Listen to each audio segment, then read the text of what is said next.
everyone. You are listening to the latest Flyers Talk podcast presented by Great Railing. I'm Jordan Hall, and as always, I am joined by the dynamic Joe Fordyce. Joe, the Flyers finally have a loss after a 3-0 start, the first time they've done that since 2011-12. They dropped to the Panthers on Wednesday night 4-3. No comeback this time for the Flyers. But overall, a 3-1-0 start. I think a lot of fans would take that. I'm sure the organization would take that. And I'm sure John Tortorella is overall pleased with 3-1-0. Of course, though, a lot to work on. So we're going to look at some of the good. We're going to look at some of the bad here on this podcast. Joe, overall, though, your impressions from the win over the Lightning and some of the positives you've seen so far from the 3-1-0 Flyers.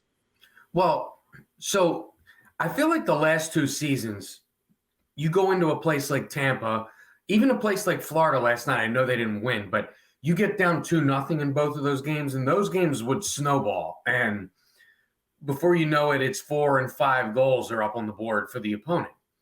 That didn't happen, obviously. The Flyers came back and won the game in Tampa. They came back and tied the game last night. And to me, I find both of those things equally impressive. And even though they lost last night, considering that was a back-to-back against two of the probably 5 or 6 best teams in the East, I was impressed by that. Because when I saw them get down 2-0 against Florida, that's when I really expected a game to snowfall. Like, this is snowball. This is where things are going to start rolling downhill on them. It's a back-to-back, second road game, good team, up early on them, and it just didn't happen. And to me, that's impressive. I tweeted out last night that the one thing is definitely clear.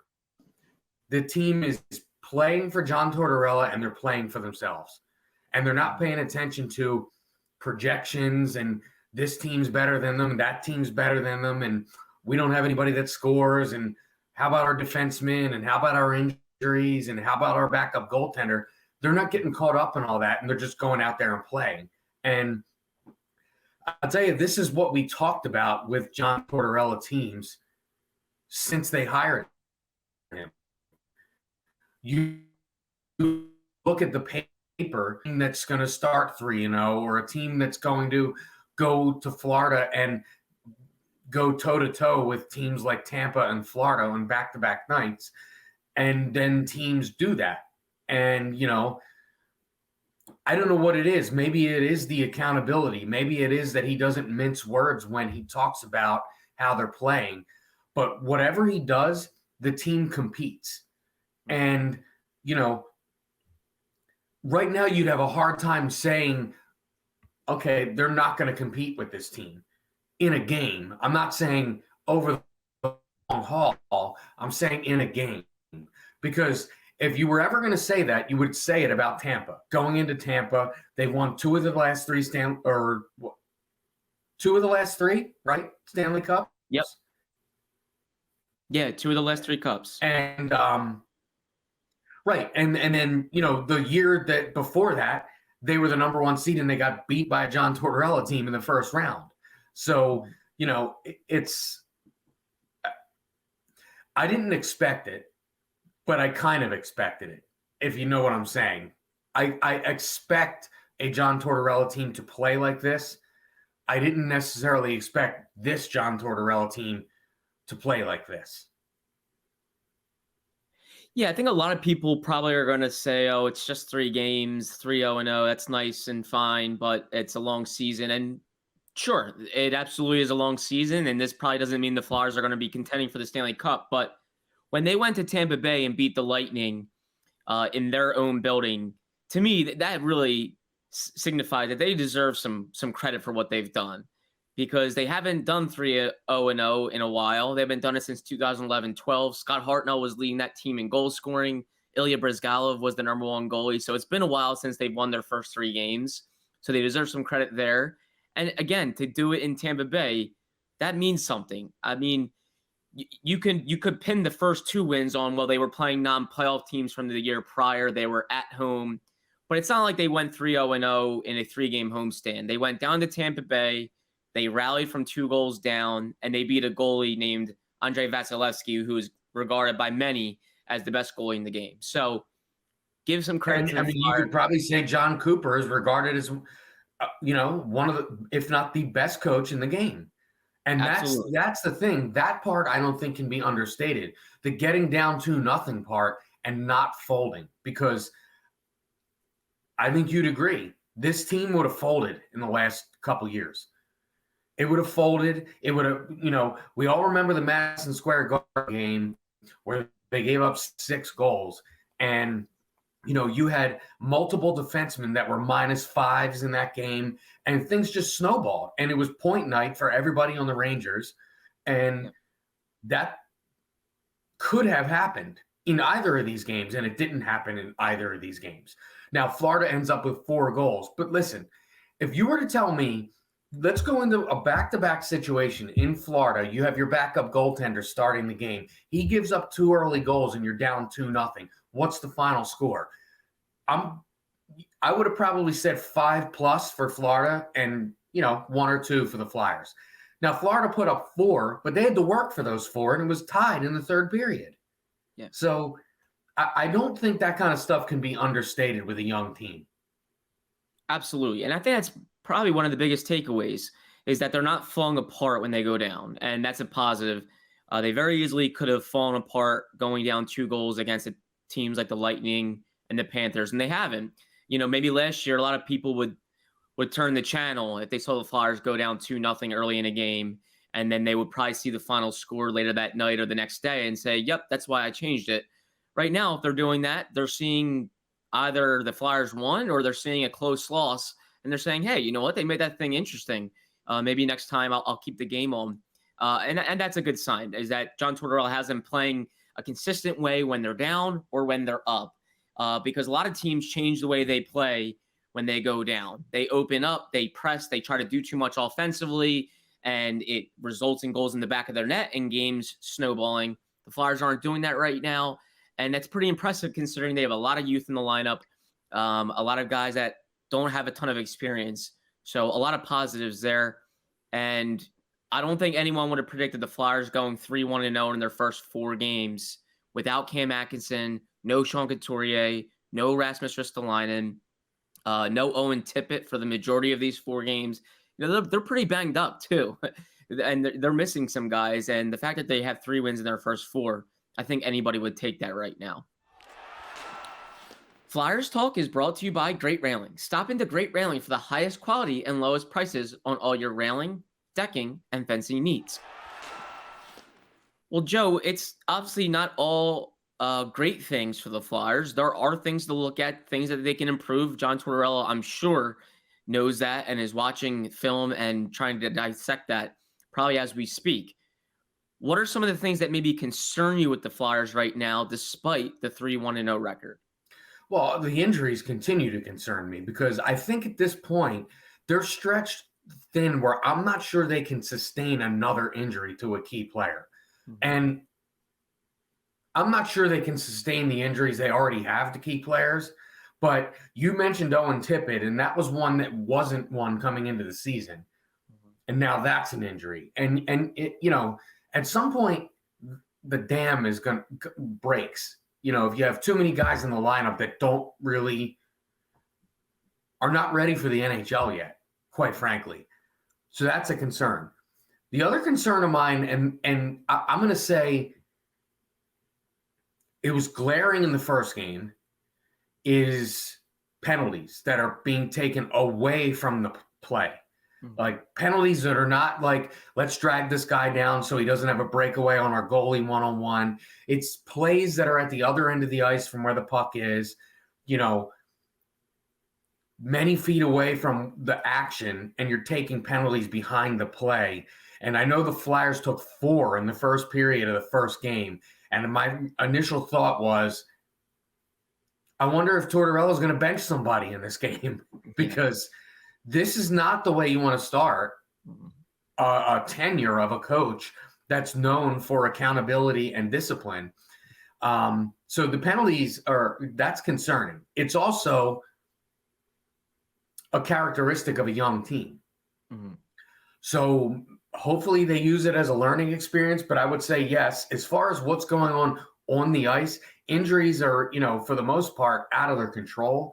So that's a concern. But as far as what's going on the ice, the penalties that are away from the play, I think is a concern at this point in time. Very fair. That caught my eye was the number of penalties. Their PK's been pretty good, but there's times where I'm like, maybe they're just catching some breaks here on these PKs against some of these better teams And you got to figure if you continue to give good teams, yeah, or even average teams, you continue to give them the man advantage, the killers are going to get tired, and eventually you're going to start getting scored on. Yeah. I mean, this is a long season. We're 4 games in, and if you keep taking penalties, when you're 20 games in, I'm pretty sure the puck's going to start ending up in your own net if you continue to take penalties at this pace. And that wears on your goalie too, to consistently put your goalie in shorthanded situations where he has to make these highlight reel saves or just feel a number of shots coming at him. That wears on the goalie. It wears on everyone, and that could be problematic. And to me, also falling down in all 4 games is not a great sign.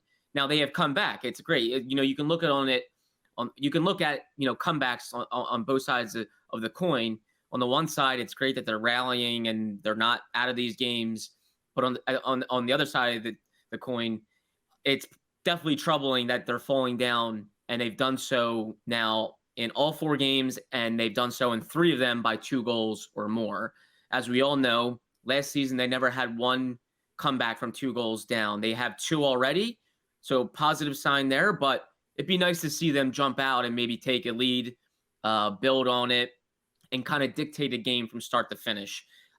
You seldom see teams play a full 60 minutes and actually control a game from start to finish, but it'd be nice to see them start a game and at least drive it a little bit from the start, because I don't think you can consistently fall down 2-0 and come back, especially given this team's not going to score a lot of goals. I don't think the roster is rich with goal scorers, so you don't want to have to rely on coming back and catching a lot of breaks the rest of the way. So that would be a concern for me, is falling down, Joe, because I'm not sure they're going to be able to come back a ton if they keep falling down 2 goals down. Well, a couple things on that. First, you don't have to look any further than John Tortorella's mid-period interview that he did behind the bench early on in that Tampa game, when he just flat out said, we're playing tentative. We're playing so tentative. He was adamant about how tentative they're playing. Tentative teams are going to give up goals early. So unlike previous years, we don't have to wonder with this coach why they're giving up goals early and why they're falling behind. He told you right there. So that's one thing about it. And the second thing is, I'm looking at Saturday. It'll be tough in Nashville. I'm looking at Sunday is a team against a Sharks team that no one is picking to be good. They could possibly be the worst team in the NHL. That's the game where I think the Flyers need to come out on their home ice and do that game, have that game where they control the game from start to finish. I don't care if it's against the Sharks. They just need a game like that to say, we can do that. Yeah. That's a golden opportunity early in the season. They need to absolutely take advantage of that opportunity in front of them on this coming Sunday against the Sharks to be on home ice. Absolutely. And a couple of things, too, that have caught my eye. They're entering Thursday. They're last in the league in faceoff percentage, win percentage. So I think that's certainly, you're seeing the absences of Sean Couturier and Claude Giroux, 2 veteran guys that won faceoffs more often than not. And you're seeing a lot of young kids in the dot having to win faceoffs. That's not everything. It doesn't always control the game, but winning faceoffs can go a long way in terms of having the puck more. That's something that caught my eye. And then also the shots against. I think they're giving up a little over 35 shots per game. I believe that's in the top 6. And it just reminded me a little bit of 2020-21, where they got off to that 2-0 start by beating the Penguins twice. They were scoring a lot of goals, but they were giving up a ton of shots. And it kind of made you think, like, is this eventually going to rear its ugly head and start to become goals in their own net? And it did. The season eventually went awry, and the Flyers did not have a good year in that 56 game season. So I think Tortorella definitely wants to lower that shots per game, and hopefully that keeps the puck out of the Flyers' net for them. So those are two things that also caught my eye. Will it eventually kind of outweigh itself? Not sure. But the good thing is they're staying in games and they're coming back. And I do think they've made life easier on Carter Hart. I feel like they've given him the chance to stop the puck, and that's gone a long way. And they've also blocked a good amount of shots. Yeah. So when you think about the amount of shots that are getting through, add to that the shots that are being blocked. It's a little much. That definitely has to be improved upon. Absolutely. And John Tortorella loves block shots. So kudos to the guys that are blocking shots. They're, doing the dirty things you have to do to prevent goals. But yeah, if you have the puck more and you're not playing defense as much, you're not having to block shots as much. So I think the Flyers could certainly cut down on their shots against, and maybe give Carter Hart a game where he only has to make maybe 25 saves, 26 saves. That would look more like a John Tortorella product in my eyes. But tough to argue with 3-1-0. Joe, would you agree? I think that's something that no one really expected other than probably the people inside the locker room. Right. And I'm just going to point out a couple things here. I have the stats open so far. Mm-hmm. And when you look down this list here, Travis Konechny with 4 goals already. We talked a lot about Konechny. To me, was a player that John Tortorella is either going to clash with or he's going to get the best out of. And early returns are good with Konechny. The addition of 6 assists from Kevin Hayes, you love to see that, because the Flyers are missing their top center. They don't have Claude Giroux there anymore. So, in essence, they're missing their 2 top centers from last year. So you'd like to see a playmaker emerge, and Kevin Hayes has done that early on. And then the addition of Tony DeAngelo with a goal and 4 assists, and his activity on the power play. I don't know how you can't be happy with that. And then JVR, last but not least, 2 goals, 3 assists so far. And doing his work around the net. And those particular players I just mentioned, kind of jumping off the score sheet early on, to me is a great sign. And particularly in Konechny's case, I think he finished last year with 18 goals, correct? I think it was actually 16. 16 goals. Okay. So he's a quarter of the way to last year's goal total already through 4 games. I mean, I don't know how you could ask for more. He sounds like a different player. He looks like a different player than he has over the last year and a half or so. So those to me are things that definitely stand out. Yeah, a lot of positives from some of the bigger names that people knew the Flyers were going to have to rely on. Absolutely. And to me, maybe one of the most underrated storylines so far is Provorov and DeAngelo really clicking. I mean, they've looked really good together through 4 games. I haven't seen a time where I'm like, man, that wasn't pretty, or man, the chemistry was off there, or wow, they got hemmed in their own end because they couldn't get the puck out. They've looked good together. There was a lot of question marks about how long would it take for them to build chemistry? Would they click? Did they not play enough preseason games together? So far, so good. They look very sharp. DeAngelo really is an advanced puck mover. He makes that first read, and he can get the puck up the ice with one sharp pass. And it's a breath of fresh air for the Flyers, who oftentimes just couldn't get the puck out of their own end. They have a guy that can do it, along with Provorov, who's known for his puck-moving abilities. So if those two continue to play well, the Flyers, I think, will win more games. And if you look at Tony DeAngelo in the power play, he's good at playing with the skates at 10-2. Yeah. Across, walking the blue line. And I just don't think that is a strong part of Ivan Provorov's game. Mm-hmm. And the Flyers need that in their game. They had it with Shane Gostisbehere. Obviously, he's no longer here. They struggled to find it. Ryan Ellis had it. He hasn't played. He's not going to play. So Tony DeAngelo, you have to like what you see at the point on that power play, distributing the puck, getting the puck toward the net, and being able to do And we saw a little bit of this from Cam York, is a little longer, so he might be able to develop that part of his game. But to be able to receive a pass and get the puck on net all in the same motion, D'Angelo's done that a couple times. And that's where guys like JVR can be down low and really, get involved in the play. If that puck comes off the backboards, if it gets saved, JVR is right there. And that's really what you want in this power play. And it all starts from the top, and you have to like what you see from Tony DeAngelo so far. And the power play has scored a goal in 4 straight games to open the year. Last year, they never went more than 2 games with a power play goal in succession, which is pretty hard to believe, but they had the league worst power play last year. This year, positive signs there, and a lot of that, as you mentioned, Joe, by Tony DeAngelo. Well, we'll have plenty of more to cover as more Flyers games start to build here. 2 over the weekend on NBC Sports Philadelphia Plus and NBC Sports Philadelphia. Saturday in Nashville against the Predators, and then Sunday at home against the Sharks, both on our air. So we'll have plenty more to cover. Joe Fordyce, thank you so much, as always. Great to see you. Great to chat with you. A big thank you to Ben Berry, our podcast producer and guru, for always being flexible with our time. And Flyers fans, of course, thank you so much for listening to the latest Flyers Talk podcast presented by Great Railing. Wherever you get your podcast, please rate and listen, and we can't wait to talk to you next time.